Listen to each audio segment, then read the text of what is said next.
नमस्कार, हामी नेपाली, हाम्रो नेपाल, न कुनै बहस न कुनै तर्क। बनाउनु छ देश आफ्नै पौरखले, न झुकाउनु छ कसैका सामु शिर, न फैलाउनु छ कसैका सामु हात। यो हो म नेपाली।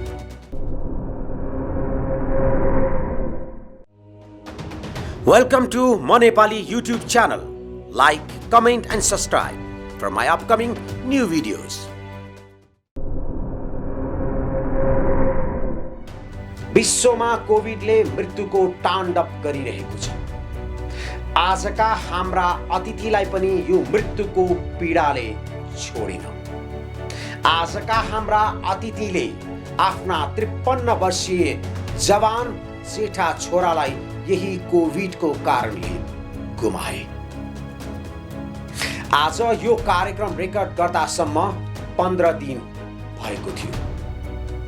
हामी यो कार्यक्रम रेकर्ड गर्न उहाँको निवास पुग्दा हामीलाई यो जानकारी थिएन। जब हामीलाई जानकारी भयो, हामी स्तब्ध भयौँ। न हामी यो कामलाई निरन्तर दिउँ भन्न सकिरहेका थियौँ, न यो कामलाई रोकौँ भन्न सकिरहेका थियौँ। तर पनि हामीले उहाँलाई आजको सट्टा फेरि कुनै अर्को दिन यो कार्यक्रम रेकर्ड गर्नको लागि अनुरोध गर्यौं। तर उहाँले भन्नुभयो, कर्तव्य, जिम्मेवारी परिवार, आफन्त र आफूभन्दा ठुलो हुन्छ। हामी आभारी छौँ उहाँप्रति। यस्तो पीडा हुँदा पनि आफ्नो कर्तव्यबाट एक पल पनि उहाँ विचलित हुन चाहनु भएन। संसारमा मानिसले सबैभन्दा प्रेम आफूलाई गर्छ, त्यसपछि आफूले जन्माएको सन्तानलाई, अनि त्यसपछि आफूले कमाएको धन सम्पत्तिलाई। यो उमेरमा जेठो छोरा गुमाउनु पर्दा, त्यो पनि जवान छोराको पीडा सायद हामी कसैले अनुमान पनि गर्न सक्दैनौँ। तर उहाँ आफ्नो कर्तव्यप्रतिको यो वफादारीता, यो लगनलाई देखेर हामी उहाँप्रति नतमस्तक भयौँ। आज उहाँसँग हामी नेपालको राजनीति र अहिले बेलायतमा भइरहेको भूतपूर्व गोर्खाली सेनाहरूको आमरण अनसनको विषयमा कुराकानी गर्नेछौँ। उहाँ नेपालको पहिलो राजनीतिज्ञ हो जसले आफू सांसद हुँदा भूतपूर्व गोर्खामाथि भएको बेलायतले गरेको विभेदको बारेमा प्रतिवेदन तयार पारेर संसदमा बुझाउने। हुन त त्यो प्रतिवेदनलाई संसदमा गायब पारियो गिरिजाप्रसाद कोइरालाज्यू प्रधानमन्त्री हुँदा। धेरै दबाब थियो होला बेलायतको, सायद अरूको पनि थियो होला, त्यसैले त्यो प्रतिवेदन दबाइयो। र आज पनि 32 वर्ष भयो भूतपूर्व गोर्खालीहरू आन्दोलन गरिरहेका छन् भने 2013 मा पहिलो आमरण अनसन र यो 2021 मा 8 वर्षपछि पुनः आमरण अनसन बस्न बाध्य भएका छन् भूतपूर्व गोर्खाली सेनाहरू। भूतपूर्व गोर्खाली सेनाहरूको कथा व्यथा र पीडालाई नबुझ्नेहरूलाई लाग्ला यो वर्गीय समस्या हो, लाउरेको कथा हो, उनीहरूको पेन्सन बढोस् घटोस् हामीलाई के को टाउको दुखाइ। तर होइन, हाम्रा देशका तात्कालीन राणा प्रधानमन्त्रीको हस्ताक्षरबाट सुरु भएको यो गोर्खा भर्ती थियो। यो देशको प्रधानमन्त्रीले हस्ताक्षर गरेको त्यो सम्झौता पत्र भएकै कारण यो वर्गीय होइन, यो राष्ट्रिय समस्या हो। हिजो केही संख्यामा जनजातिका छोराहरू पल्टनमा जान्थे, आज सबैका छोराछोरीहरू पल्टनमा छन्, मिडल इस्टमा छन्, अमेरिकामा छन्, जापानमा छन्, अस्ट्रेलियामा छन्। यदि हामीले गोर्खालीहरूलाई भएको यो विभेदमा मेरो के मतलब, मलाई के टाउको दुखाइ, मेरो समस्या हो भनेर बस्यो भने भोलि हाम्रा छोराछोरीहरूलाई पर्यो भने उहाँहरू पनि चुप लागेर बस्दिनुहुन्छ। किनकि बानी त्यही लाग्छ जुन हामी राख्छौँ। त्यसैले हामी मात्र होइन, संसारका कसैलाई पनि कसैले विभेद गर्न पाउनुहुन्न। हरेक विभेदको विरुद्धमा हामीले आवाज उठाउनै पर्छ। झन् यो त हाम्रो आफ्नो देशको कुरा छ, यो धरती पुत्रका सन्तानहरूको विषयमा छ, हाम्रो देशको आत्मसम्मानको विषयमा छ। आर्थिक रूपमा हामी गरिब होलाौँ अथवा क्षेत्रफलको रूपमा हामी सानो होलाौँ, जनसङ्ख्याको आधारमा हामी थोरै होलाौँ, तर हामी सार्वभौम सत्ता सम्पन्न राष्ट्रका जनता हौँ, नागरिक हौँ, नेपाली हौँ। एक व्यक्ति अनेक अनुभूति। हिरण्यलाल श्रेष्ठ, पुष्पलाल मनमोहन अधिकारी कम्युनिस्ट गुरु थिए उनका। राजनीति, नैतिक, भौतिक शिक्षा लिएका श्रेष्ठ। व्यापारी परिवारका थिए, तर पुष्पलालको जनराजनीतिको शिक्षा अनुरूप वर्षमा 3 महिना किसान ज्यापुको घरमा बस्थे, ताकि जसको लागि राजनीति गर्नु छ उनीहरूसँगै जिउन जान्नुपर्छ भन्ने नीति अन्तर्गत। सीपी मैनाली निर्वर्तमान प्रधानमन्त्री ओली, एक युनिट, एक स्क्वाड, एक एक्सन। दुश्मनको रगतले हात नमुछेसम्म कम्युनिस्ट हुन्न भन्ने नीतिबाट छापा हत्याकाण्डमा लाग्दा श्रेष्ठ मनमोहनसँगै व्यक्ति हत्याबाट राजनीतिक परिवर्तन हुन्न भनेर मनमोहन अधिकारीसँगै शान्तिपूर्ण राजनीति गरेका श्रेष्ठ मकवानपुरबाट 2 पटक सांसद निर्वाचित भए। रसियाका लागि राजदूत पनि भए। गिरिजा प्रसाद कोइराला प्रधानमन्त्री रहँदा उनी अन्तर्राष्ट्रिय सम्बन्ध समिति मिनी पार्लियामेन्टका अध्यक्ष भए।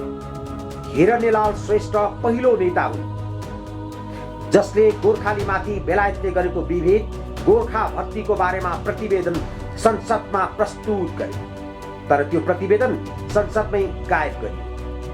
गोर्खाली भर्तीका विज्ञ, अन्तर्राष्ट्रिय सम्बन्ध विज्ञ, लेखक, पत्रकार, नेता, पूर्व सांसद, पूर्व रसियाका लागि नेपाली राजदूत, व्यक्ति एक, अनुभूति अनेक। जिम्मेवार, इमानदार, जस्तो सुके पीडामा पनि कर्तव्यप्रति इमानदार हिरण्यलाल श्रेष्ठ। एउटा सम्पादकीय लेखेकोमा 3 वर्ष कैदी जरिवाना पाएको मैले राजकाज। 3 वर्ष बस्नुभयो? जेल त म जम्मा 6 वर्ष बितेँ, बसेँ। राजनीतिक कारण र जर्नलिजमको कारणले पनि हालेको थिएँ 2 चोटि। तर पछि संसारभरका जर्नलिस्टहरूले टेलिग्राम पठाए, लेखे, त्यसपछि एमनेस्टी दियो।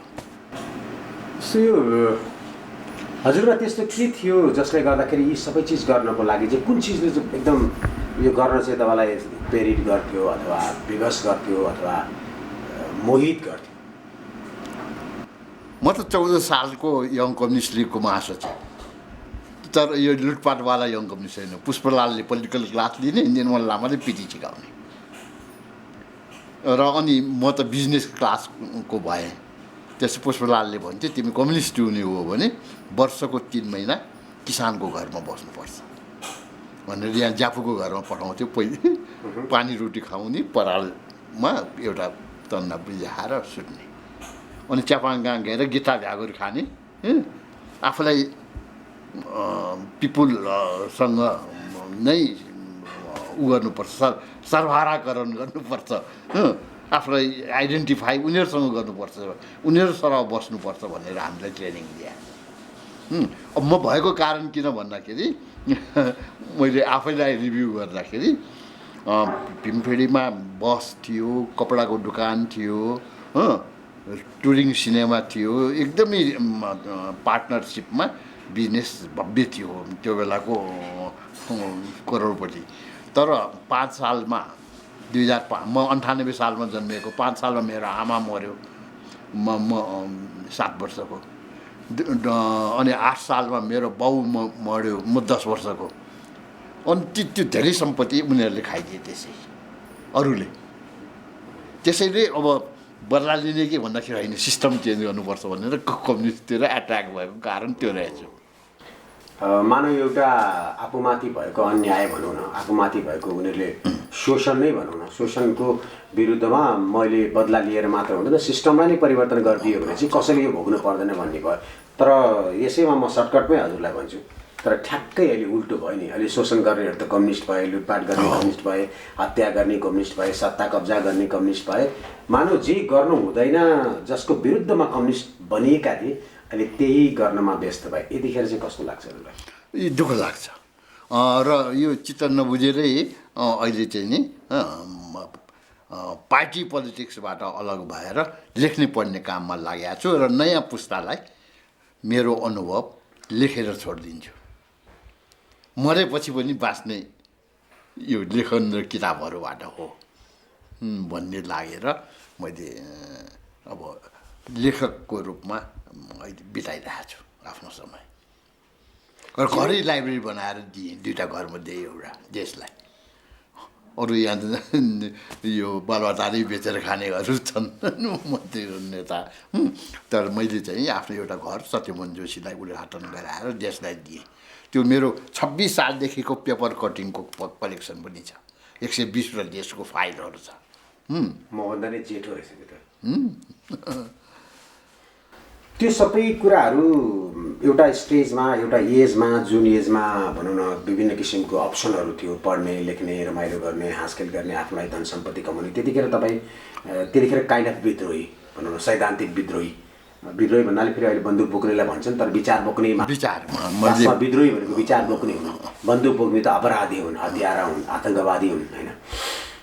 अहिलेको मितिमा चाहिँ यी सबै कुराहरू उल्टो हुँदा मैले त्यो जीवनकाल, त्यो मेरो परिस्थिति, मैले चाहिँ एकदमै ठुलो गल्ती गरेँ, मैले बेकार समय खराब गरेँ यो कम्युनिस्ट आन्दोलनको लागि, इट्स कम्प्लिटली रङ भनेर गिल्टी फिल हुन्छ। हुँदैन है। मैले राइट कुरा सोचेको, राइट ट्र्याकमा लागेको, सिस्टम चेन्ज गर्नुपर्छ, हुने खानेको मात्र चल्नु हुँदैन भनेर लागेकै हो। र चाहिँ त्यसैले मलाई गलत लाग्दैन। बरु अहिले चाहिँ कम्युनिस्ट साइनबोर्ड राखेको छ, तर चाहिँ त्यो अनुसार काम भएको छैन। त्यसैले चाहिँ चित्त नबुझ्ने मान्छे मध्ये म पनि हुँ। र हामीलाई सुरुमै पुष्पलालले क्लास लिँदाखेरि गोर्खा भर्ती हुँदैन, किसानको चाहिँ जोत्ने जमिनको हुनुपर्छ, यसैले सामन्तवादको र विदेशी प्रभाव प्रभुत्वको विरोध गर्नुपर्छ भनेर सिकाएको थियो। र त्यसैले मैले त्यो बेलादेखि अध्ययनमा लागेको थिएँ, गोर्खाको प्रब्लम के हो, नेपालको विभिन्न सन्धि सम्झौताहरूमा जुन असमान छ त्यसको विरोधमा किताबहरू लेखेँ। मेरो पहिलो किताबहरू 26 सालमा पहिलो किताब निस्किएको थियो, नेपाल भारत व्यापार र पारवान सम्झौता। एउटा क्यामेरा बेचेर छापेको, त्यो बेला चाहिँ किताब निकाल्ने रहर। त्यसको अस्ति हेरेको 1 रुपियाँ रहेछ त्यसको प्राइस। यो 5 वर्ष अगाडि 60 वर्ष चीनसँगको सम्बन्ध भएको 60 इयर अफ डाइनामिक पार्टनरसिप भन्ने किताब लेखेँ। केपी ओलीले पनि विमोचन गरेको, एम्बेसडर र उसले। अब त्यसको मूल्य 1000 एक कपीको। 1 रुपियाँ जानेदेखि 1000 रुपियाँ जाने किताब लेखियो। र चाहिँ अब यो 35वटा जति किताब निस्किसक्यो र अझ फेरि पनि लेख्दैछु। यसैले अनि आफ्नो सोच र दृष्टिकोण बदलिएको छैन, तर म चाहिँ नि अब लेखन कार्यमा लागेको छु, विचार पक्षमा लागेको छु। मिडियामा धेरै वर्ष काम गरे हुनाले मिडियाले सोधिरहन्छ, हरेक एभरेजमा महिनाको 8-10वटा इन्टरभ्यूहरू, संवादहरू चलिरहेको हुन्छ। यसैले एउटा राजनीतिक विश्लेषकको रूपमा परराष्ट्रविद भनेर मिडियाले भन्छन्, त्यसमा लागेको छु। र संसदमा हुँदा पनि म चाहिँ परराष्ट्र समितिको सभापति थिएँ र गेसोको त्यो बेला चाहिँ नि यो तत्कालीन गेसोको अहिलेको गोर्खा समस्यामा विस्तृत अध्ययन गरिकन पार्लियामेन्टले समानताका क्लजहरू राख्नुपर्छ भनेर म पास गराएर त्यो प्रतिवेदन सरकारलाई बुझाएको। पछि त्यो प्रतिवेदनलाई गिरिजाबाबुले कता पुर्याउनु भयो, त्यसलाई इम्प्लिमेन्ट। तर त्यसको सभापति मै लागेर तयार। संयोजक चाहिँ हाम्रो जेपी गुप्ता हुनुहुन्थ्यो, त्यतिखेर तपाईँ सभापति हुनुहुन्थ्यो। त्यो प्रतिवेदनको त्यो विषयमा हामीले त धेरै पटक भनेका छौँ भन्दाखेरि गोर्खाजहरूको विषयमा पनि त्यसरी लाग्यो। गोर्खाज एउटा बेलायतसँग भएको हाम्रो भनौँ न हाम्रो आफ्नो मान्छे दिने कुरामा धेरैवटा सन्धि हुन्छन्। सायद संसारको यो एउटै मात्र सन्धि होला जुन सन्धिबाट मान्छे दिइन्छ मर्नको लागि, मार्नको लागि। किनभने गोर्खाजहरू कि मार्छन् कि मर्छन्। युद्धमा लागेर तिनीहरू पूजा गर्न त गएका होइनन्, मन्दिरको पुजारी पनि होइनन्, ढुकुटीको रक्षक बनाउन लगाए पनि होइन। सायद विश्वको यो एउटै सन्धि होला सरकार बिचको, मर्न र मार्नको लागि दिइने सर। 200 वर्ष नागिसक्यो। सुगोली सन्धिकै बेला एङ्ग्लो नेपाल वारकै बेला युद्धबन्दीहरूलाई पहिलो चाहिँ गोर्खा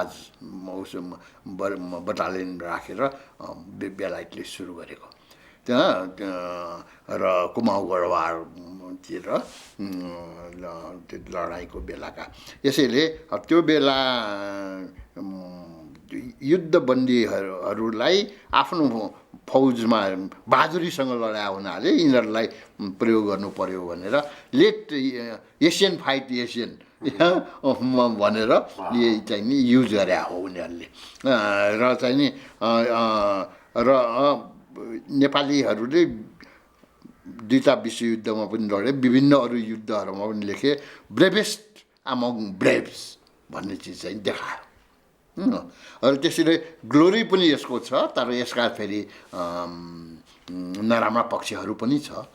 जस्तै हाम्रो छिमेकी चिनको विरुद्ध प्रयोग गर्यो, हाम्रो अर्को छिमेकी पाकिस्तानको विरुद्ध प्रयोग गर्यो, अफगानिस्तानमै दुरुपयोग गर्यो र अर्जेन्टिनामा यो फकल्यान्ड वारमा मलाई याद छ युनाइटेड नेसनको सिन र त्यो बेला गोर्खालीहरूले गएर उनीहरूलाई टाउको छिरालिएपछि उनीहरूले सरेन्डर गरेका थिए अर्जेन्टिनाहरूले र युएनमा यो विषय उठाएर उनीहरूले भने हाम्रो नन अलाइन कन्ट्री भन्छन्, हाम्रो कुटनीतिक सम्बन्ध भएको देश नेपाल हो, हामीले के छ र आफ्नो नागरिकहरूलाई हाम्रो विरुद्ध प्रयोग गर्दा भनेर बोलेका थिए। र त्यो बेला सुनेर बसिरहेछ नेपालको संयुक्त राष्ट्रसङ्घको लागि प्रतिनिधिले। तर अनि यसको जवाफ नेपालले दिउन् भनेको, अनि त्यो बेला चाहिँ ऊ त्यहाँ बसेन, जवाफ पनि दिएन, खुरुक्क गए। त्यो बेलाको वर्ल्ड पेपरहरूले लेखाएको थियो Nepali ambassador representative silently slipped away without answering. को थियो त्यतिखेर एम्बेसिडर? सम ऋषिकेशी को थियो, जे होस्। के छ भन्दाखेरि नेपालीहरू का राम्रो सम्बन्ध भएका देशहरूसँगको पनि विरुद्ध प्रयोग भयो। यसैले यो सन्धि त्यो पछि वारवालालाई लिए, अङ्ग्रेजले लिए, रिक्रुट गर्ने राणाले पर्मिसन दियो पछि।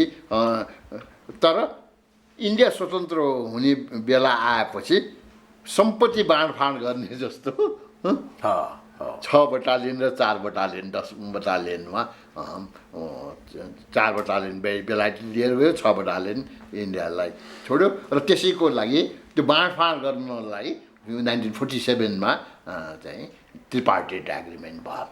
र त्यही एग्रिमेन्टले गर्दाखेरि एउटा त्यसमा छ इन्डियाकोले पाउने भन्दा बढी ब्रिटिसलाई पनि नदिने, इन्डिया सरह नै गर्ने। त्यो हाम्रो मान्छेले राखेको कज हो कि ब्रिटिसले राखेको कज? ब्रिटिसले राखेको क्लज हो। यति मात्र नेपालले भनेको थियो त्यो बेला, पर्मिसन थियो कि कसले, यहाँको सिटिनले त्यो सन्धिको बेला के भन्यो भन्दाखेरि मसिनरी भनेर नलेखोस् भनेर। यसैले आर्मी बाई एग्रिमेन्ट हो भनेर भने। तर पनि चाहिँ के छ भन्दाखेरि अरूको लागि आफ्नो ज्यान अर्पण गर्नेहरू भए नि। र तर ती पनि डिस्क्रिमिनेसन रह्यो। लड्ने बेलामा मर्ने बेलामा सँगै, पेन्सन पाउने बेलामा अरू सुविधा पाउनेमा फरक भयो। त्यसैले त्यो बेलाको समस्या अहिलेसम्म सुल्झिन सकेका छैन। समस्या सुल्झिनु नसक्नु सँगसँगै धेरै जीवनहरू पनि गए, धेरै परिवारहरू गए, संस्कृति गयो, भाषा गयो, परम्परा गयो, समुदाय गयो, सम्प्रदाय गयो। त्यो सँगसँगै यो देशमा अहिले जनजातिको जुन उपस्थिति हुनुपर्ने थियो राजनीतिक, सामाजिक, आर्थिक, प्रशासनिक क्षेत्रमा, त्यसमा पनि शून्यतामा लगभग आयो। 2-4 जना टाटाबाटा जनजाति मात्र हुनुहुन्छ जो चाहिँ ती जनजातिलाई प्रयोग गरेर मात्रै सत्तामा पुग्ने एउटा उसमा मात्र हुनुहुन्छ। वास्तविक जनजाति न मधेसवादी कोही पनि सत्तामा पुग्न सकेनन्। झन् कम्युनिस्टको यो किसिमको दबाब भएको बेलामा पनि यो भूपू गोर्खालीहरूको जुन यो समस्या छ, यो विभेद छ, हामीमाथि गरेको कमजोरीको अपमान छ, यतिखेर पनि बोल्न सकिरहेको छैन। यहाँले यति धेरै यस विषयमा अध्ययन गर्नुभएको छ, पहिलो किताब नेपालको तर्फबाट लेख्नु भएको छ, यो विषयमा संसदमा पहिलोपटक प्रतिवेदन तयार पारेर दिनुभएको छ। साँच्चीकै भन्यो भने त्यतिखेर अहिले भन्नुभयो तपाईँले कि पुष्पलालले चाहिँ यो गोर्खा भर्ती बन्द गर्नुपर्छ भनेर हामीलाई तालिम दिन्थे भन्नुको मतलब त के भने कम्युनिस्टहरूको त मेन उद्देश्य मध्येको एउटा उद्देश्य रहेछ, त्यो अहिले उद्देश्यविहीन भएको अवस्था छ। पक्कै पनि तपाईँलाई त दुःख लाग्छ नि? अवश्य दुःख लाग्छ। र चाहिँ हामीले त यो खारिज होस्, जुन दिनसम्म रहन्छ इक्वल ट्रिटमेन्टको ग्यारेन्टी होस्, इक्वल पे र पेन्सनको ग्यारेन्टी होस् भन्ने नै हो। र ट्रिपार्टिएट एग्रिमेन्टले गर्दाखेरि इन्डियन गोर्खाज भन्दा बढी नदिने भन्ने किसिमको समझदारीले गर्दाखेरि बेलायतमा भएकाले बेलायती सरल नभएको, त्यसैले यो अलग हुनुपर्ने र अहिले फेरि ट्रिपार्टिएट एग्रिमेन्टलाई बेलायतकै कोर्टले पनि गरिसक्यो, डिसमिस गरिसकेपछि बाइलेटरल एग्रिमेन्ट हुनु पर्यो, कन्टिन्यू राख्ने हो भने त्यो इक्वल टर्म्समा हुने गरिकन। यसैले अहिले त बाइलेटरल्ली नेगोसिएट गर्नुपर्ने, त्रिदेशीय जो नमिल्ने कुराहरू छ त्यसलाई हटाएर चाहिँ यो ब्रुनाईको लागि अलग एग्रिमेन्ट गर्नुपर्ने, सिङ्गापुरको लागि अलग एग्रिमेन्ट गर्नुपर्ने, इन्डिया नेपाल इन्डिया एग्रिमेन्ट हुनु पर्यो, नेपाल बेलायत एग्रिमेन्ट हुनु पर्यो। अहिले गल्फ कन्ट्रीमा अघोषित रूपले यहाँ राजीनामा दिएर आर्मी र पुलिस जोइन गर्नु गइरहेको छ त्यहाँको सेक्युरिटी ग्रुपमा, यो विभिन्न गल्फ कन्ट्रीमा। अब यो किन भन्दाखेरि बढी तलब पाउँछ भनेर, विदाउट एनी एग्रिमेन्ट। अहिले चाहिँ गोर्खाज ब्रान्ड चाहिँ भयो, नेपालीहरू बहादुर छन्, लडाकु छन् भनेर त्यो ब्रान्डको युज अरूले गरिरहेछन्। यसैले यो अर्काको लागि लड्ने मर्ने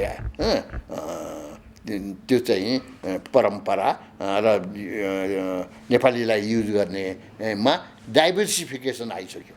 अब एउटा कन्ट्री मात्र, दुईवटा कन्ट्री मात्र छैन, गल्फको धेरै कन्ट्रिजहरूमा अहिले चाहिँ उनीहरूको रिक्वायरमेन्ट छ। र वर्ल्डको डर्टी, डिफिकल्ट, डेन्जरस काममा गोर्खाहरूलाई प्रयोग गर्ने, त्यो चाहिँ अफ्रिकाको पेट्रोल खानी, सुन खानी मा होस्, डायमन्ड फ्याक्ट्रीमा होस्, र चाहिँ अरू जहाँ खतरा बढी छ त्यसमा चाहिँ गोर्खालाई प्रयोग गरे हुन्छ। अहिले हाम्रो त दुर्भाग्य यस्तो भइसक्यो सर, मान्छे मार्नदेखि लिएर मान्छेलाई इन्टरटेनमेन्ट दिनलाई सुद्धा हाम्रै मान्छे प्रयोग भइरहेका छन्।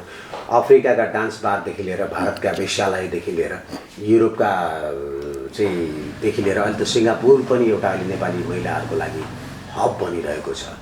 कस्तो दुर्भाग्यपूर्ण जीवनमा आइपुग्यो, कस्तो दुर्भाग्यपूर्ण अवस्थामा आइपुग्यो। तपाईँलाई लाग्दैन हामीले तपाईँले गर्नुभएको कम्युनिस्ट आन्दोलनका लागि जुन योगदान दिनुभयो, तपाईँको जीवनका जुन महत्त्वपूर्ण समय, बुद्धि, विवेक, ज्ञान, यदि त्यसलाई त्यहाँ नदिकन कुनै अर्को एउटा क्षेत्रमा मैले दिएको भए सायद अझ मैले यो देशलाई अझ बढी दिन सक्थेँ होला, सायद यो देशले अझ बढी मबाट पाउन सक्थ्यो होला। किनभने तपाईँ जस्तो जति ज्ञान, हिम्मत र क्षमता भएका मान्छेहरू भनेको समयमा कहिलेकाहीँ मात्र जन्म लिन्छन् र अग्रसर धेरै जस्ता मान्छेहरू खाने, सुत्ने, लाउने, चाडपर्वमा रमाउने बाहेक र दैनिकी जीवन बाहेक माथि सोच्नेहरू नै बढी जन्मिन्छन्। लाग्दैन तपाईँलाई? म त्यो बेला जुन मैले सिकेँ प्राप्त त्यसले केही मतलब इमिडिएटली अहिले पाएन भन्न खोजेँ मैले। तपाईँबाट पाउनु पर्ने धेरै थियो तपाईँको क्षमतालाई हेर्ने हो भने। तर पनि दुई चारवटा कुरा त पायो, गणतन्त्र आयो, यो चाहिँ समावेशिताका कुराहरू आए, धर्मनिरपेक्षताका धर्मनिरपेक्षता त यो अहिले अब बसको विषय निकै चर्किरहेछ, त्यस विषयमा हामी केही उपलब्धि भएको छ। तर चाहिँ के छ भन्दाखेरि यो गोर्खाजहरूको स्थितिमा फरक आएन। सबभन्दा मलाई दुःख कहाँनिर लाग्छ भन्दाखेरि नेपालको श्रमिकहरू नेपालकै लागि युज हुनुपर्ने, विदेशको लागि युज हुन्छ भन्दाखेरि राणाहरूले किन चाहिँ त्यो एलो गर्यो त भन्दाखेरि उनीहरूले युवकहरूलाई विदेशी सेनामा भर्ना भयो भने एक त आम्दानी हुन्छ सलामी पाउँछ दोस्रो के हुन्छ भने देशमा इन्स्टेबिलिटी हुँदैन उसको विरुद्धमा विद्रोह हुँदैन यसैले युवक जतिले बाहिर पठा हुन्छ त्यो मानसिकता अहिले पनि परिवर्तन आइसकेर गणतन्त्र आइसकेर पनि भएन किन भन्दाखेरि किन चाहिँ खाडीमा जाने अब मलेसिया जाने अब आउने त लास बोकेको बाकसहरू आउन थालेका छन् कोरिया जाने यसले गर्दाखेरि किन भन्दाखेरि नेपाली युवाहरू लडाकुहरू काम गर्न सक्नेहरू सबभन्दा अर्काको देश ठुलो विकसित बनाइदिनेहरू स्टेडियम बनाइदिने गल्फमा गएर यो यसलाई हराभरा मरुभूमिलाई हराभरा बनाइदिने काम चाहिँ गर्न सक्ने अरूको देशको निर्माण गर्न सक्ने आफ्नो देशको निर्माणको लागि त्यो यहाँ चाहिँ अपर्च्युनिटी किन नलिएको यहाँ चाहिँ नि अब फेरि भारतीय मजदुरहरूले आएर काम गर्छन् यहाँ चाहिँ नेपालको रिमिट्यान्स लिएर जानेमा नेपाल चाहिँ इन्डिया चाहिँ 5औं नम्बरमा छ अब यो इन्डियाले पाउनेहरूमा र यसैले यो किन त भन्दाखेरि शासक वर्ग युवा शक्तिलाई विदेश पलायन गराएर आफ्नो चाहिँ कुर्सी सुरक्षित राख्न चाहन्छ त्यही इन्टेन्सनबाट सुरु भएको त्यो त्यही राणाहरूले गरेको प्रवृत्तिहरूलाई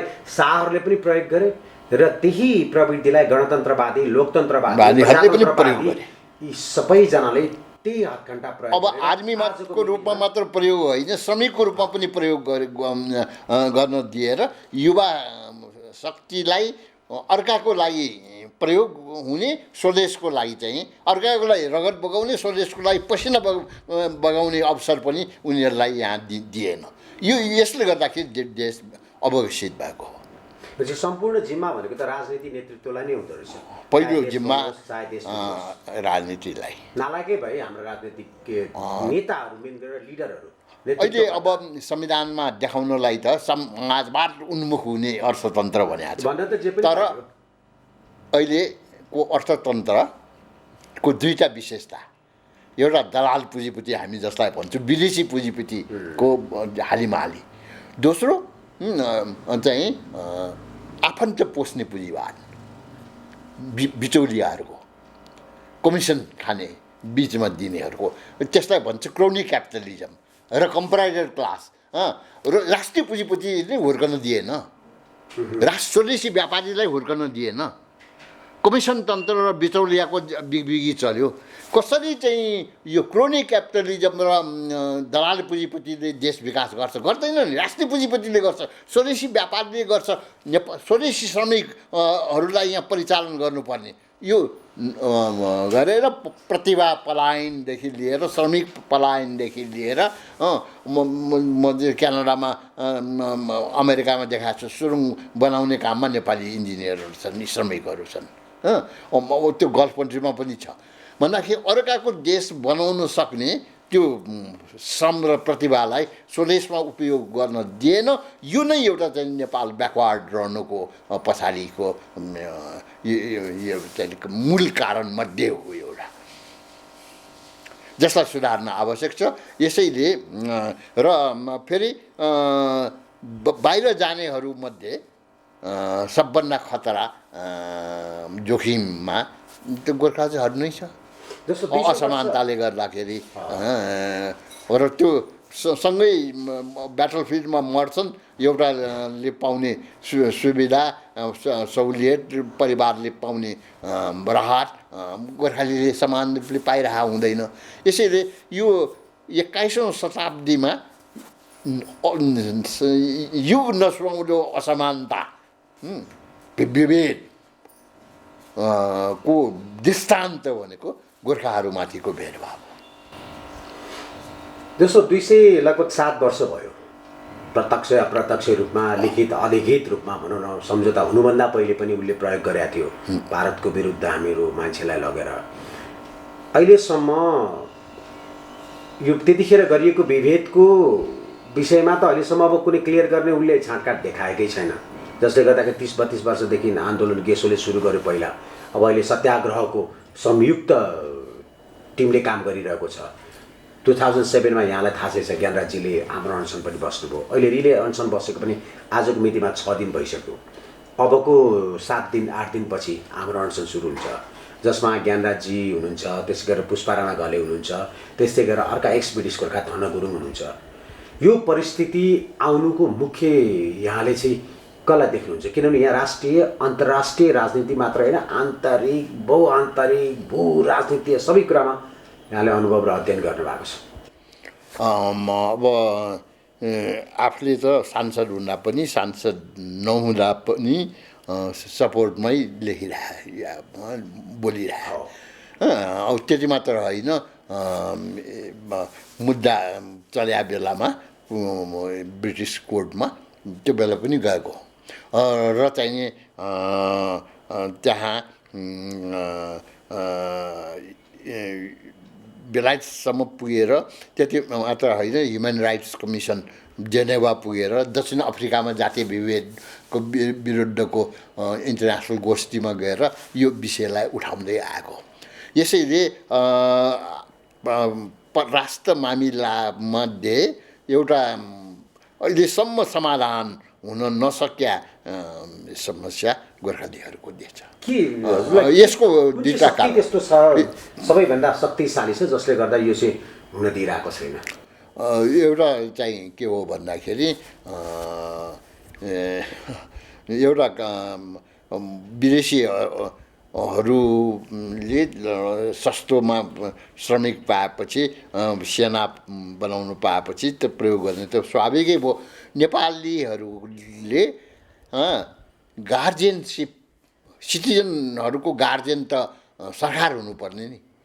त्यो गार्जियनले उनीहरूलाई चाहिँ देशभित्रै अपर्च्युनिटी दिनुपर्ने नि। देशमा काम गर्ने मान्छे पुगेको छैन भन्ने कुरा त यहाँ लाखौँ श्रमिकहरू, विदेशी श्रमिकहरू नेपालमा छन्। पहिले त इन्डियाको मात्र थियो, अब त चाइनिजहरू पनि छ यहाँ काम गर्नेहरू। यहाँ त यहाँ केही बङ्गलादेशबाट आएर काम गरिराखेकाहरू छन् यहाँ। यसैले अलि विदेशी श्रमिकहरू, टेक्निसियन्सहरूको पनि सङ्ख्या क्रमशः बढ्दै गएको छ। यसैले हाउ टु रिप्लेस त्यो बाहिरबाट आएका इटाभट्टामा काम गर्नेदेखि लिएर चाहिँ म चाहिँ इन्डियाको आएर काम गर्ने, बङ्गलादेशको आएर काम गर्ने, नेपालको लाई नि स्किल ट्रेनिङ लिने, एजुकेसनको पनि डिफेक्ट छ। कारिन्दा तयार गर्ने एजुकेसनमा पहिले हामी भुल्यौँ, ब्रिटिसले सुरु गरे। क्वालिटेटिभली चेन्ज गरिकन प्रोडक्टिभ सेक्टरमा चाहिँ लगाउने, स्किल डेभलपमेन्ट गराउनु नसकेको। कम्पलसरी चाहिँ जनजातिलाई यदि शिक्षा दिएर त्यसमा पनि चाहिँ आफै सेल्फ इम्प्लोइमेन्ट हुन सक्ने र यहाँको डेभलपमेन्टमा लाग्न सक्ने खालको गरेन। यसैले र अघि भने नि युवा शक्ति बेची खाने प्रवृत्ति चाहिँ नै सत्ताधारीहरूको रह्यो। यसैले मैले भने कि शाह राणाहरूले जे डिफेक्ट राखेका थिए युवा शक्तिको उपयोगमा, त्यो अहिलेसम्म कन्टिन्यू छ। र यसैले यो आमूल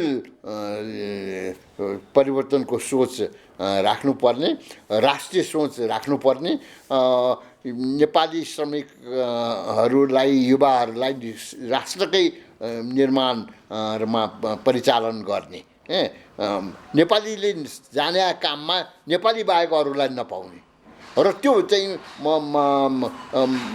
इन्टरनेसनल लेभलकै लेबर दिनुपर्ने, सस्तोमा मात्र यहाँ लगाउने होइन, ताकि उनीहरूले चाहिँ परिवारलाई पढाउन, लेखाउन, हुर्काउन चाहिँ सकोस् आफ्ना डिपेन्डेन्टहरूलाई पनि। यो पद्धतिको विकास नहुँदाखेरि हामीले भोग्नु परेको यो अवस्था हो। र अहिले झन् यो नयाँ रूपमा यो प्रवृत्ति फैलियो र झन् गइरहेछ। अहिले कोरोना भइरहेको बेला त लहरै विदेश जानेहरूको भारत जानेहरूको र गल्फ जानेहरूको क्युहरू छ, फ्लाइट त्यसमा केही पनि अपर्च्युनिटी पनि भएन सर, काम पनि भएन, पैसा पनि भएन। अब यहाँ बसेर परिवार पाल्न, बच्चाबच्ची पढाउनै पर्यो, जे जस्तो भए पनि ती जानेहरू पनि सबै 2% रहरले गएर 98% को त आफ्नै किसिमको एउटा बाध्यता छ नि। त्यसैले भने त्यो बाध्यतालाई हटाउने काम किन गरेन? त्यही हो, कसले गर्न भन्दा चाहिँ तपाईहरु जस्तो राजनीतिज्ञहरू इमानदार भइदिनु भएन। तपाईँ भनिन, मतलब जो पुगे, जो पावरमा पुग्नेहरूले को सोच र व्यवहारमा परिवर्तन आएन, खोटो सोच र गलत चिजको पनि कन्टिन्युटी राख्ने, म बाहिर सबले रिक्रुट गर्ने कुरालाई पनि रोक्न नसक्ने आयो। अब भएको कुरा सन्धि असमान क्लजहरू पनि खारेज गर्न नसक्ने। यसैले अहिले बाइल्याटरली नेगोसिएट गरेर कन्टिन्यू गर्ने हो भने समानताको आधारमा, डिस्कन्टिन्यू गर्ने हो भने स्क्रैप गर्न सक्नु पर्छ। किनकि अब त यो बेलायतमा कति छ र अब सङ्ख्या? त्योभन्दा बढी त गल्फ र मलेसिया र साउथ कोरिया जाने छ नि। अपर्च्युनिटी जबको अलग भइसक्यो। त्यसै गोर्खा भर्ती नि बाध्यकारी अब छैन। अहिले 0.01% पनि छैन। वर्षको 400, 500, 300 जना लाग्छ। तिनीहरूले किन कन्टिन्यू गरेछ भन्दाखेरि मलाई लागेको त्यो के हो भने फेरि अर्को ठुलो वार भयो भने क्यानन फोडर चाहियो गोर्खा भनेर त्यो बेला चाहिँ सङ्ख्या बढाउनको लागि बाटो खोलेर राख्या मात्र हो। नभए सङ्ख्या त घटाउँदै लग्यो। अब उसमा अमेरिकन नेभीहरूमा पनि छ अहिले इन्डिभिजुअल्ली बसिरहे। हुँदा चाहिँ नि अहिले फ्रान्समा पनि छ लियाजो, फ्रेन्च लियाजोहरू। यसैले अब ग्लोबल्ली पैसावालहरूले सेवामा काम लगाउने भने गोर्खाली नम्बर पहिलो प्राथमिकता दियो। काम भनेको अब सेवा गर्न लगाउनु, काम गराउनु त्यो अलगको कुरा हो, त्यो श्रम मात्रै बेचिन्छ त्यहाँ। तर ब्रिटिस आर्मीमा भर्ती हुनु भनेको त मार्न या मर्न लगाउनु हो। युद्ध भयो भने त म मर्दिनँ, म यो मार्दिनँ भनेर त त्यहाँ भर्ती भएकाहरू कसैले पनि भन्न पाउँदैनन् कि मर्न तयार हुनु, मर्न पनि तयार हुनु पऱ्यो। अङ्गभङ्ग भएर बस्नेहरूको ठुलो सङ्ख्या छ, मरेकाहरूको ठुलो सङ्ख्या छ। अझ फर्स्ट ग्रेड वार, सेकेन्ड ग्रेड वारको चाहिँ नि रियल नम्बर दिँदैन, किन भन्दाखेरि कम्पेन्सेट गर्नु पर्ला भनेर मरेकाहरूलाई। जहाँ रेल छ, हामीले संसदबाट खोजी गर्दाखेरि पनि करेक्ट नम्बर दिएको छैन कति मर्यो त भन्ने कुरा। मलाई कहाँ सक भएको छु भन्दाखेरि जब म्यानमार गएँ त्यहाँको क्रिमेटरीमा देखेँ। त्यहाँ त नाउँहरू, जब सिङ्गापुर गएँ त्यहाँको क्रिमेटरीमा हेरेँ गोर्खालीहरूको नाउँ। मलेसिया जाँदाखेरि त्यहाँ देखेँ। भन्दाखेरि के त भन्दाखेरि त्यहाँ त नेवारहरू पनि रहेछ मर्या। त्यो बेला त लुलो लङ्गडो बाहेक सधैँ मान्छे जतिलाई चाहिँ पठाउनु भनेर राणाले जारी गरेर मान्छे पठाएर रिक्रुट गरेर लगाएर रहेछ। अनि राम्रो ट्रेनिङ नभए हुनाले किन नेवार धेरै मऱ्यो त? त्यो क्रिमेटरीमा नाउँ देखेँ मैले। किन भन्दाखेरि युवाहरूलाई गल्ला पठाएर लगाएर रहेछ भन्दाखेरि विभिन्न जातिका पनि चाहिँ मर्या छन्। तर सबभन्दा लोयल चाहिँ जनजाति नै हुन्छन्, एकरो हुन्छन् भनेर बढी उनीहरूलाई चाहिँ प्रयोग गरेको छ। र यहाँका यो अमेरिकामा अहिले पनि बेलायतमा खसो क्राइसिस छ, ब्ल्याक्सहरूले सङ्घर्ष गर्दैछ, एसियन मुल्कहरूले सङ्घर्ष गर्दैछ। यहाँ चाहिँ नि त्यहाँ व्हाइटो क्राइसिस छ, यहाँ खसो क्राइसिस छ, ब्राह्मण सरको राज छ, इक्वेल मान्दैन। त्यसैले चाहिँ यिनीहरूलाई चाहिँ क्यानन फोल्डर बनाएरै पठाउँला हुन्छ भन्ने नै भएको छ। जातीय राज नै हो त मुख्य कारण यो ब्रिटिस गोर्खाको समस्यासँग समाधान अनि ब्राह्मणहरूको एकलौटी राजनीतिमा हस्तक्षेप अथवा राज्य सञ्चालनमा अथवा राज्य सत्तामा उनीहरूको शक्तिले एउटा प्रमुख कारणहरूमध्ये एउटा हो। किनकि असमानता विभिन्न क्षेत्रमा किन छ त? अब के छ भन्दाखेरि यहाँ यो यहाँ पनि समानता छैन। मुखले जे भने पनि के छ भन्दाखेरि अमेरिका बेलायततिर व्हाइटोक्रासी भए जस्तो। अहिले पनि किन त्यो फ्लोइडहरू मऱ्यो, अहिले किन चाहिँ नि अहिले समस्या ट्रम्पको पालामा त झन् चर्किया थियो भने अब यहाँ चाहिँ नि खसोक्रासी छ। खसोक्रासीभित्र पनि ब्राह्मण क्रासी छ, जसले अरूलाई समान मान्नै मान्दैन। ठिक छ, यस विषयमा पनि जस्तो म र चाहिँ नि अब यिनीहरूले चाहिँ यिनीहरूलाई यसैले सबभन्दा मैले भने नि सबभन्दा हाई सन्चो चाहिँ युवाहरू विदेश गइदिए। अब यो कति दिन यिनीहरूको राज चल्ला, परिवर्तनको कुनै एउटा ठाउँ आउला, हामी नेपालीहरू पनि सचेत हौँला होइन भन्ने एक दिन त आउला, पक्कै पनि आउँछ, सधैँ एउटै समय त रहन्न।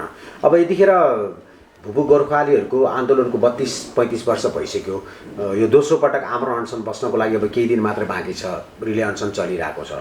यस विषयमा हजुरले भनिदिनु पर्यो। म चाहिँ नि आन्दोलनकारी गोर्खाजहरूप्रति ऐक्यबद्धता जनाउँछु, समर्थन जनाउँछु र गभर्मेन्टले बाइल्याटरली नेगोसिएसन गरेर वार्ता गरिकन कन्टिन्यू गर्ने हो भने समानताको आधारमा सन्धि गरेर नयाँ सन्धिहरू बाइल्याटरल सन्धिहरू गरेर सम्बन्धित देशहरूसँग कन्टिन्यू गरोस् समानताको आधारमा, नभए चाहिँ स्क्याप गरेर अगाडि जानु सक्नुपर्छ र देशभित्रै उनीहरूलाई रोजगार दिन सक्नुपर्छ। र गोर्खा मैले त्यो यो कालापानीको समस्यामा पनि भनेको थिएँ, त्यो कुन ठाउँमा कुन बेला चाहिँ आउँछ इन्डिया टर्ममा भने त्यो बेसिकली चाहिँ नेपाली भूमि कब्जा गरिकन चिनको विरुद्ध मिलिट्री बेस बनाएको हो नि कालापानीमा हो।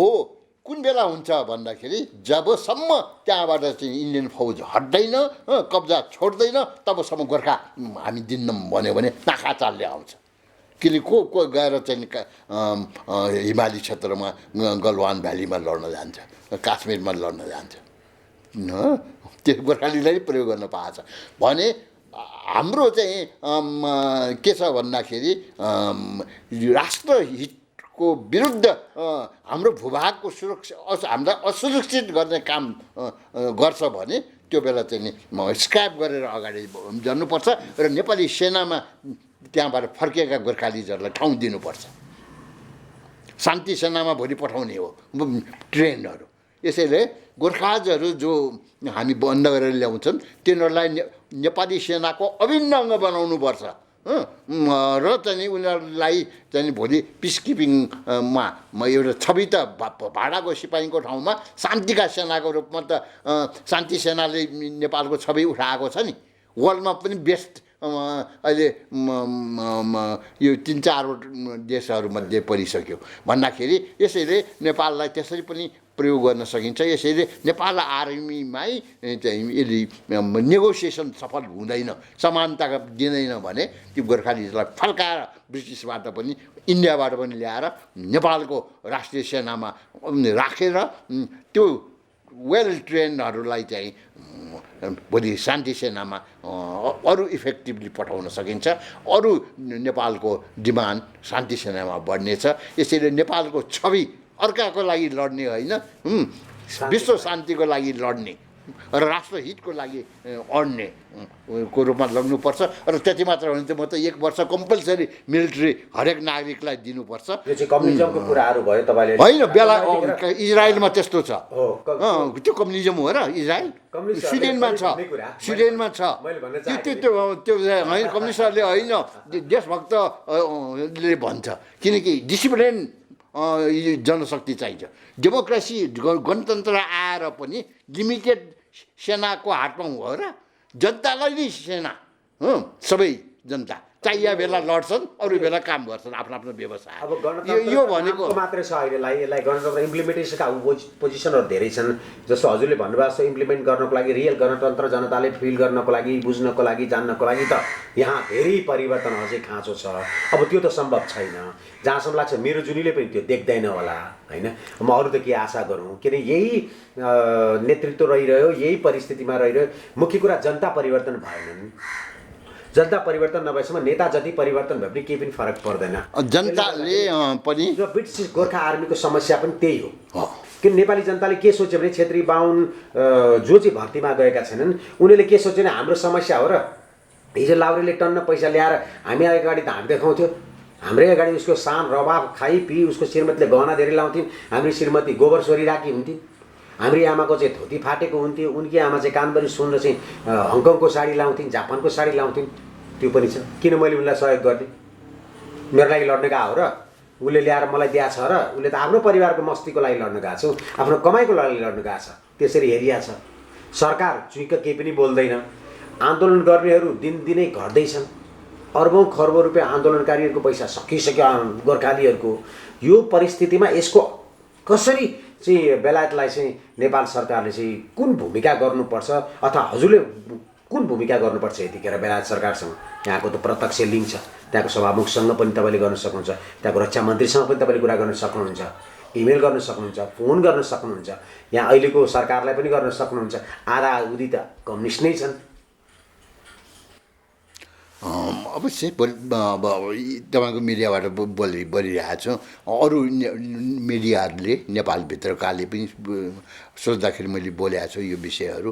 र के हुनुपर्छ भन्दाखेरि असमान स्थिति रहन दिनुहुन्न र यदि नेपालको र गोर्खालीहरूको जायज माग पुरा गर्दैन भने म त भन्छु उनीहरूलाई फर्काएर हाम्रै आर्मीमा ठाउँ दिएर राख्नुपर्छ, सम्मानित र त्यो सेम तलबहरू दिएर पछि उनीहरू चाहिँ नि शान्ति सेनामा पनि जान सक्ने हुन्छ भन्ने नि मेरो भनाइ हो। यसरी लट्रिएर होइन, दबिएर होइन, लम्बसार भएर होइन, आफ्ना सिटिजनको समान अधिकार अङ्ग्रेज सरह अङ्ग्रेजी सेनामा, ब्रिटिस सेनामा, इन्डियन सेनामा सबै प्रकारका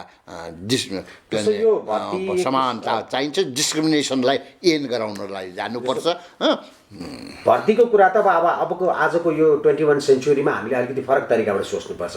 इन्डिभिजुअल कसैले आफ्नो इच्छाले म आर्मी बन्छु, म यो देशको उदेशको त्यो उसको व्यक्तिगत स्वतन्त्रताका कुराहरू भए, तर नेसन वाइज डिल गर्ने कुराहरूमा अब अर्को आर्मीमा पठाउने नपठाउने, अरू कुनै काममा पठाउने नपठाउने भन्ने कुरा दुई देशले गहन छलफल र जनताको के छ भ्यू त्यो हेरेर गरौँला। त्यस विषयमा एउटा ठुलो बहस नै चलाउनुपर्छ। सायद यस विषयमा हामी वैदेशिक रोजगारीमा पठाउने कि नपठाउने, आर्मीमा गर्ने कि नगर्ने भने जनमत सङ्ग्रह गर्नुपर्ने स्थिति पनि आउन सक्छ यदि हामीले मात्र निर्णय गर्न नसक्ने स्थिति आयो भने। तर अहिले जुन आमरण अनसनको स्थिति छ, भोलि त्यहाँ आमरण अनसन बस्दाखेरि 3 जना मध्येमा कोही तलमाथि भइदिएला, कसैको प्राण गइदिएला भोकैमा, त्यस्तो अवस्थामा के हुन्छ? अब या त अन्तर्राष्ट्रिय कानुनविद पनि हुनुहुन्छ, अन्तर्राष्ट्रिय विशेष गरेर राजनीतिक रूपमा विश्लेषक पनि हुनुहुन्छ। यदि कोही मर्दियो भने बेला सरकार र नेपाल सरकारलाई के हुनसक्छ अन्तर्राष्ट्रिय क्षेत्रमा र अन्तर्राष्ट्रिय कानुनमा? मर्द दिने अवस्था ल्याउनै हुँदैन। तुरन्त त्यस्तो आयो भने चाहिँ आउन नदिनको लागि कूटनीतिक दबाबहरू दिनुपर्छ र हामीले टेकअप गर्छौँ तिम्रो मागहरू, तिमीले छोड भनेर हाम्रो एम्बेसीले तिनीहरूलाई तोड्न लगाएर आफूले त्यो मागलाई टेकअप गर्नुपर्छ। यसो गभर्मेन्टले गार्जियनको रूपमा काम गर्नु पर्यो। त्यो एम्बेसडरको भूमिका पनि त ठुलै छ नि यतिखेर। अवश्य अवश्य, न त के लागि बस्या त्यहाँ एम्बेसडरको काम मध्ये नै हो यो। नेगोसिएट गर्नु पर्यो, उसलाई चाहिँ नेपाल गभर्मेन्टले पर्मिट दिनु पर्यो र नेगोसिएसन गर्न लगाएर चाहिँ सेटल गराउनु पर्छ। र आमरण अनसनकारीहरूलाई हामी कुरा उठाउँछौँ, हामीले यो कजलाई प्रमोट गर्छौँ भनेर ग्यारेन्टी दिएर अनसन जोडाएर ती गोर्खाली सङ्घर्षशील व्यक्तित्व र संस्थाहरूदेखि लिएर नेपाल सरकारको एउटा आवाज, एउटै सोच, एउटै चाहिँ नि दबाब सिर्जना गर्नेतर्फ गएर वार्ताद्वारा नयाँ एग्रिमेन्टमा इन्टर गराउनुपर्छ। जस्तो सर अब मसँग भनौँ न प्रश्न एउटा होला, हजुरसँग धेरैवटा हजारौँ अनुभव छन्, मेरो एउटा प्रश्नमा हजारौँ उत्तरहरू छन्। म त यो त कल्पनै पनि गर्न सक्दिनँ, यो जुनीमा त सक्दिनँ। सायद दुईचोटिबाट जुन्नै चाहिएला, जति तपाईँले अनुभव गर्नुभयो, जति अध्ययन गर्नुभयो। म अझै पनि केमा आइरहेको छु भने नेपाल सरकारले गर्न सक्ने जिम्मेवारी उसले पुगेन, उसले लिएन। अहिले भर्खरै सरकार पनि परिवर्तन भएको छ। अहिले त खास भन्यो भने राष्ट्रिय सरकारै जस्तो छ होइन। मधेसवादी दल पनि हुनुहुन्छ जुन अलग्ग सोच्नुहुन्छ आफूहरूलाई, कम्युनिस्टहरू हुनुहुन्छ जो उहाँहरू पनि फेरि अलग्ग सोच्नुहुन्छ, व्यक्ति हत्या गरेर आउनुभएका राजनीतिज्ञहरू पनि हुनुहुन्छ, जनयुद्धको नाममा लाखौँलाई मारेर आउने पनि हुनुहुन्छ, 7 सालमा प्लेन हाइज्याक गर्नेदेखि लिएर बन्दुक चलाउनेहरू पनि हुनुहुन्छ। भनेको यो वास्तवमा यतिखेर हेर्ने भने नेपालमा राजा बाहेकको, राजाले गर्ने राजनीति बाहेकको सम्पूर्ण राजनीतिक शक्तिहरू एकै ठाउँमा छन्, कुनै न कुनै रूपमा। भनेपछि राष्ट्रिय सरकार हो। यतिखेर राष्ट्रिय सरकारको जिम्मेवारी उसले चाहे पनि गर्न सक्छ कि सक्दैन? गर्नुपर्छ, सक्नुपर्छ, नभए के को राष्ट्रिय सरकार? तपाईँको भूमिका के हुनुहुन्छ उनीहरूलाई गर्न लगाउनको लागि, उनीहरूले गर्नुपर्छ भनेर दबाब सिर्जना गर्नको लागि? मैले चाहिँ बोल्ने हो। मैले यहाँ मिडियाहरूलाई पठाउनुहोस्, प्रश्न राखिदिन्छु। किनभने तपाईँको आवाज त्यति सहज छैन, एउटा साधारण नागरिकको आवाज होइन। 2 पटक सांसद भइसक्नु भएको छ, पुष्पलालको विद्यार्थी हुनुहुन्छ, कम्युनिस्ट आन्दोलनको जीवनको यत्रो ठुलो आहुति दिनुभएको छ। त्यसमाथि सबैभन्दा तपाईँको हिम्मतलाई मान्नु। भ्लादिमिर पुटिनको त्यहाँ फोटो चाहिँ हेर्नुहोस्, म राजदूत पनि रुसमा थिएँ। यसैले कुटनीतिक, राजनीतिक, शैक्षिक, आर्थिक त होइन, शैक्षिक र अनि सञ्चार क्षेत्रमा काम गरे हो। लेखन अहिले मूल कुरा म त एउटा उमेरले स्वास्थ्यले गर्दाखेरि अब फिल्ड एक्टिभिस्ट होइन, कलममा तिखारेर लेख्ने, बोल्ने अहिले पनि स्पिरिट छ। त्यसैले 80 वर्षको युवक हुन्छु म। तपाईँको जोस जागर र तपाईँको जुन अहिलेको पारिवारिक यत्रो ठुलो चोट पर्दा पनि जुन तपाईँमा आफ्नो कर्तव्य र जिम्मेवारी प्रतिको जुन तपाईँको लगन छ, जोस छ, यदि साँच्चीकै भन्ने हो भने म त स्तब्ध नै भएँ। र म प्रार्थना गर्छु, ममा मात्र होइन सबैमा त्यो स्पिड, त्यो जोस र त्यो आफ्नो कर्तव्यप्रतिको जिम्मेवारी चाहिँ अलिकति पलाओस्, अलिकति आओस्, ताकि यस्तो यो नैतिक पतन राजनीतिको पीडामा चाहिँ हाम्रो नेपाली इनोसेन्ट जनताहरू चाहिँ पिल्छिन नपरोस्। कहिले माओवादीको कारणले मर्या छन्, कहिले काङ्ग्रेसको कारणले मर्या छन्, कहिले एमालेको कारणले झापाकाण्ड भनेर व्यक्तिवादी हत्या गरेर जमिनदार सिद्ध्याउनुपर्छ भनेका छन्, कसैले चरिसको थालमा खानु हुँदैन त्यो लुटेर खाइदिया छन्, मारिदिया छन् होइन। तपाईँ बन्दुक, खुकुरी, हतियार उठाएर 1 युनिट, 1 स्क्वायर, 1 एक्सन, नक्सलाइटहरूले जुन तपाईँहरूको कान, तपाईँको दिमागमा भरिदिएका थिए, त्यही रूपमा तपाईँ पनि स्कुलिङबाट आउनु भएको हो नि? म त्यो एक्सट्रिमिस्ट ग्रुपमा कहिल्यै भएन। 27 साल म पुष्पलालको चेला, मनमोहनजीसँगको मार्क्सवादीमा रहेको र चाहिँ म चाहिँ के छ भन्दाखेरि जेलनेलबाट खपेँ। व्यक्ति हत्याको तपाईँ विरोध गर्नुभयो? व्यक्ति हत्याको त विरोध। त्यतिखेर पनि तपाईँ केपी ओलीसँग अलग्गै हुनुहुँदो रहेछ नि त? मनमोहनजीहरूसँगै तपाईँ अलग हुनुभयो कि यो नारायण विजुक्सेजीहरू कि कम्युनिस्टहरू चाहिँ हामी व्यक्ति हत्या गर्दैनौँ भनेर होइन त? झापाकाण्डमा म पुष्पलाल र चाहिँ मनमोहनहरूसँगै रहेको हो सङ्गठनात्मक रूपले। अनि मार्क्सवादी र माले एक भएर एमाले भन्दाखेरि अनि एमालेमा गएको हो। त्यसपछि तपाईँ 2 चोटि सांसद हुनुभयो? 2 चोटि शान्ति भयो मकवानपुरबाट। भन्दाखेरि अब यो म चाहिँ यो एक्सट्रिमिस्ट पोलिटिक्समा चाहिँ कहिले परिनँ। तर सधैँ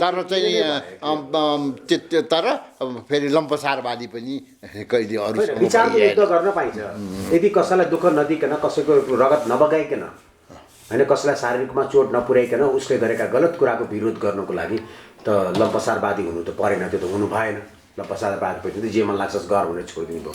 अहिलेको अवस्था यो भन्ने हो भने देखाउने एउटा, गर्ने चाहिँ लम्पसारवादी नै हो होइन त सर?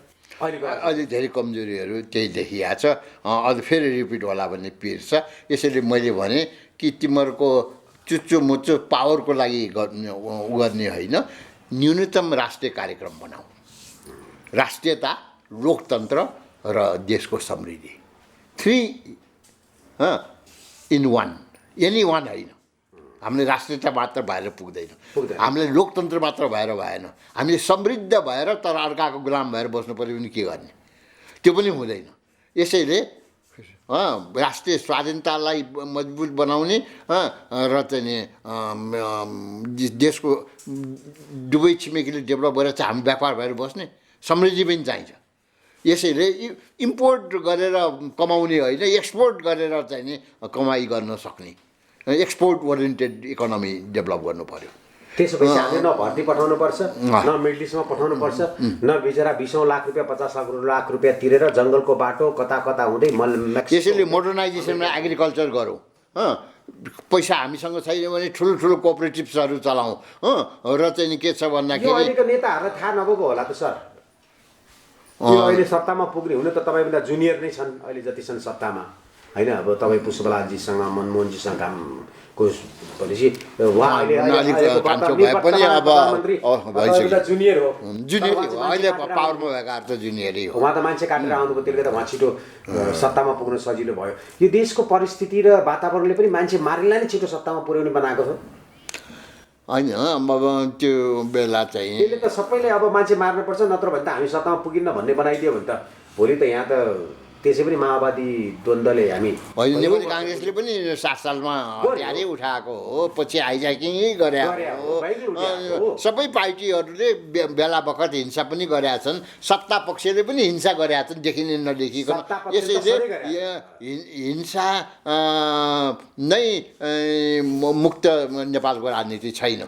तर अहिले जब हामी संसदीयलाई चाहिँ सर्वोपरि मानेर जान्छौँ, जनतालाई सर्वोपरि सार्वभौम बनाइसकेपछि र आफ्नो अभिव्यक्ति खुल्ला रूपले दिन सक्ने, सङ्गठन गर्न सक्ने भएपछि अब चाहिँ काटमारको जरुरत छैन। अब चाहिँ जनताले बुझिसके र फेरि यो एफएमहरू गाउँ गाउँमा पुगेको छ। भन्दाखेरि नेताहरू को असल छन्, को खराब छन्, को अवसरवादी छन्, त्यो समेत बुझ्ने भइसके। तर कुरा के हो भन्दाखेरि 5 वर्ष लुट्ने कमाउने अनि चुनावको बेला खर्च गरेर फेरि जितेर आउने, त्यो भैँसी काटेर चाहिँ नि भोज खुवाएर जाँड खुवाएर पैसा बाँडेर जित्ने त्यो अवस्था हुनु भएन। जनताले त्यहीँनिर सतर्क हुनु पर्यो। हामी बिकुवा हुँदैनौँ, हामी हरेक हामीले चाहिँ गलत व्यक्तिलाई भोट दिनौँ भन्ने दृढता चाहिने। यसैले र अहिले यो के गर्नु पर्यो भन्दाखेरि जनताको हातमा शासनको लगाम, विदेशीको हातमा होइन। त्यसको लागि मेरो एउटा सुझाव छ, त्यो के हो भन्दाखेरि मतदाताले चित्त बुझ्दो काम गरेन प्रधानमन्त्रीदेखि लिएर राष्ट्रपतिदेखि लिएर सांसदहरूले भने राइट टु रिकल, फिर्ता बोलाउने बहुमत त्यसै गरेर त्यो राख्नुपर्छ। भ्रष्टाचारीलाई चाहिँ उम्मेदवार बनाउन नदिने र अहिले नागरिक समाजले गर्नुपर्ने लिस्ट अफ करप्टलाई निकाल्ने, डोन्ट भोट। त्यो एक त टिकट नदियो दिए पनि हराउने, किन भन्दाखेरि करप्टेड भएसम्म अर्काको गुलाम हुनसक्छ, किनकि पैसा त अरूले जसले बढी पैसा दियो त्यतातिर लाग्छन्। यसैले पेट्रोटिक नभइकन देश बन्दैन, डिसिप्लिन नभइकन देश बन्दैन, जनता जागरुक नभइकन देश बन्दैन। र चाहिँ अब यसैले के गर्नु पर्छ, राइट टु रिकल पनि हुनु पर्यो र चाहिँ प्रतिनिधि सभा भनेको चुनेर आउनेहरूको मात्र सभा बनाउनु पर्छ। पैसा दिएर चन्दा दिएर नातावाद कृपावाद र चाहिँ नि धनीहरूलाई सांसद बनाउने गर्नु भएन। चाहियो देशको प्रतिभाहरू भने अप्पर हाउसमा राख्ने। अहिले 40% त यो चाहिँ यो समानुपातिको नाउँमा यो प्रत्यक्ष निर्वाचनबाट नआएकाहरू पनि प्रतिनिधि सभामा छ, त्यो गलत छ। ठुल्ठुला चाहिँ के छ भन्दाखेरि चन्दै दिएर ठिक छ। यो राजनीतिको कुरा अब गरी साध्य नै भएन सर यतिखेर नेपालको लागि। म जस्तो भनौँ न राजनीतिमा खासै अनुभव नभएको अलिकति जानकारी मात्र रिफर्म गर्नु पर्यो। गाह्रो भएको छ भने कमजोरीलाई हटाउने खालको अझै तपाईँ त राजनीतिमा जीवन होमिनु भएको मान्छे, त्यो पनि कम्युनिस्ट राजनीतिमा जीवन होमिनु भएको मान्छेलाई तपाईँलाई कति गाह्रो भएको होला, तपाईँलाई कति असह्य भएको होला, तपाईँका भित्र त्यो जे उद्देश्यको लागि म लागेको थिएँ, म जस्ता कयौँ लाखौँ युवाहरूले जीवनको चाहिँ यत्रो ब्युटिफुल टाइम बिताए, कतिले ज्यान गुमाए, कयौँले तपाईँले जस्तै जेल भोगे आर्टिकल लेखेको बेलामा राजनीतिको कारणले, तर त्यो पुगेन भन्दा तपाईँलाई मध्यरातमा पनि निद्रा बिउजिन्छ होला, ओहो पसिना चिटचिट आउँछ होला। होइन, मैले सोचेको हामीले चाहेको राजनीति त देश त होइन, यो कम्युनिजम त हामीले देशको समृद्धि त यस्तो किसिमको होरेको होइन भन्ने धेरै हुनुहुन्छ, लाखौँ हुनुहुन्छ। म पनि धेरैलाई भेट्छु, उनीहरूको वितृष्णा उनीहरू, तर तपाईँमा जोस छ, अझै पनि हुन्छ, सम्भव छ, अझै पनि केही छैन, अझै पनि गरे हुन्छ भन्नेमा छ। थ्याङ्क्सफुल यो चाहिँ हुनुपर्छ, किनभने निराशाले त केही पनि उपलब्धि गराउँदैन। आशा त जीवनमा सास नरोकिन्जेल राख्नै पर्छ कि सास चलि नै रहन्छ। अब फेरि म गोर्खातिर लान्छु हजुरलाई। गोर्खा भनेको ब्रिटिस आर्मीकै अहिले जुन आमरण अनसनको विषयमा छ, यहाँले अहिले सरकारलाई पनि भन्नुभयो, यदि दिँदै समान गर्दैन, हिजोको विभेदलाई अन्त्य गर्दैन भने बन्द गरेर गोर्खा भर्तीलाई फिर्ता ल्याऊ सबै, अनि कसरी बेलायतले घुँडा टेक्दैन। एकदमै राम्रो पोइन्ट। जहाँसम्म लाग्छ यो विषयमा अहिलेसम्म यसरी चाहिँ यो तरिका चाहिँ सायद अहिलेको सरकारलाई बिर्सि पनि सक्यो होला। उहाँहरूले पुष्पलाल मनमोहनले पढाएको पनि बिर्सिसक्यो, उनीहरू मान्छे बिर्सिसक्यो, यी वर्षमा एक दिन सम्झिन्छन् होइन। किनभने सत्ता भनेको शक्तिमा पुगेपछि मान्छेलाई त्यो हुन्छ होला, उनमा हात नाङ्गै हुँदा नि जस्तो देखियो। पछिल्लो अहिलेको पूर्व निर्वर्तमान प्रधानमन्त्री नाङ्गो बादशाह नै भयो होइन। तपाईँहरूले भन्नुहुन्छ, म त के भन्नु, तपाईँहरूसँगै तपाईँको भाइ नै होला, तपाईँको जुनियर नै होला पोलिटिक्समा। फेरि पनि एकपटक म तपाईँको कमिटमेन्ट चाहन्छु, तपाईँको वे चाहन्छु एक्सपर्टिस गोर्खाहरूको लागि, जो तपाईँलेबाट धेरै आश राखेका छन् र धेरैले मलाई रिक्वेस्ट गरेका छन्, धेरैले मलाई कल गरेपछि मैले हजुरलाई चाहिँ दुःख दिएको। नत्र भने यो कोभिडको बेलामा हजुरको एजलाई हेरेर मैले दुःख दिन हुन्न थियो, मलाई पाप लाग्छ। तर त्यो पाप भन्दा पनि यदि उहाँहरूको अनुरोध सुनिदियो भने मलाई त्यो बढी पाप लाग्ने भएर मैले यहाँलाई दुःख दिएको, र त्यो पनि फेरि यस्तो दुःखद घडीमा मैले तपाईँलाई दुःख दिएछु। तपाईँलाई थ्याङ्क यू सो मच। मैले कहिले तपाईँको गुण बिर्सिन सक्दिनँ, गोर्खालीले कहिले बिर्सिन सक्दैन कि आज आफ्नै जेठो 54 वर्षको यङ छोरालाई कोभिडले लगेको 15 दिनको दिनमा पनि तपाईँ गोर्खा आन्दोलनको लागि एकबद्धता जनाउन यसरी हुनुहुन्छ। Thank you so much sir. Please मेरो एकबद्धता छ र सरकारले फन्डमा पुगेर नेगोसिएट गर्नुपर्छ र उनीहरूलाई चाहिँ आवरण अनसन बसेकाहरू को ज्यान गयो भने सरकार जिम्मेवार हुनुपर्छ। त्यसैले चाहिँ यसलाई हेलचक्राइ नगरोस्, बेवास्ता नगरोस्, तुरन्त लन्डनको एम्बासडरलाई नेगोसिएसन अगाडि बढाउनलाई भन्नुपर्छ र गोर्खालीहरूको ज्यान जोगाउने र चाहिँ उनीहरूलाई समानता दिलाउने यो अन्तिम सङ्घर्षको रूपमा र सङ्घर्ष र कुटनीति संयोजन गरिकन अगाडि बढोस्, मेरो यही अनुरोध छ। प्रश्न हजार छन्, उत्तर कति कति, बेइमानलाई सिंहासन, इमानदारलाई पीडा कति कति। गोर्खालीहरूको यो समस्या पनि यही हो। जसले पीडा भोगिरहेको छ, जसले वेदना भोगिरहेको छ, जसले गुमायो, जसले आजसम्म पीडा सहेर बस्न बाध्य भएको छ, उसलाई मात्र थाहा छ कि त्यो पीडा कति साह्रो हुन्छ अपमानको। जनजातिहरूले आफ्नो जनसङ्ख्या गुमाए, आफ्नो धर्म, संस्कृति, भाषा, परिवार, छोरा सब। नेपालमा उनीहरूको उपस्थिति नै घट्यो। यदि गोर्खालीहरूलाई बेलायती सेनामा भर्ती नगरिदिएको भए आज जनजातिहरूको उल्लेखनीय उपस्थित हुन्थ्यो, राजनीतिमा पनि प्रशासनमा पनि। तर अहिले न्यून रूपमा छन्। केही 2-4 जना जनजातिको नाममा राजनीति गर्नेहरू हावी छन् भने जनजातिहरूको लागि साँच्चीकै राजनीति गर्नेहरू ओझेलमा छन्। दर्शकबिन हामीले केही दिन अगाडि जिउँदा ऋषि रामबहादुर लिम्बूको अन्तर्वार्तालाई प्रस्तुत गरेका थियौँ। त्यो अन्तर्वार्तालाई हेरेर धेरैजनाले चित्त दुखाउनु भएको, मन दुखाउनु भएको हामीलाई जानकारी प्राप्त भयो। उहाँबाट हामीले पनि स्पष्ट कुरा लिन सकेनौँ। यसको मुख्य कारण थियो उहाँको उमेर र उहाँको स्वास्थ्य अवस्था। उहाँ भर्खरै साह्रै बिरामी भएर मात्र निको हुनुभएको थियो। यदि बेलायतमा हाम्रा गोर्खालीहरूले आमरण अनसन बसेको कुरा उहाँलाई जानकारी नभइदिएको भए उहाँ यो अन्तर्वार्ता मात्र होइन कसैसँग पनि कुरा गर्न चाहनु भएको थिएन। बेलायतमा यतिखेर आमरण अनसन भइरहेको कारणले गर्दा उहाँले उहाँको केही भनाइ महत्त्वपूर्ण हुन सक्छ भनेर हामीलाई समय दिनुभएको थियो। हामी उहाँको अन्तर्वार्तालाई पुनः यहाँहरूले बुझ्ने गरी प्रस्तुत गर्ने कोसिस गर्नेछौँ अबका केही दिनमा। हवस् त, हामी नेपाली, हाम्रो नेपाल, न कुनै बस न कुनै तर्क। बनाउनु छ देश आफ्नै पौरखले, न झुक्नु छ कसैका सामु न झुकाउनु छ कसैका सामु हात। जय होस्।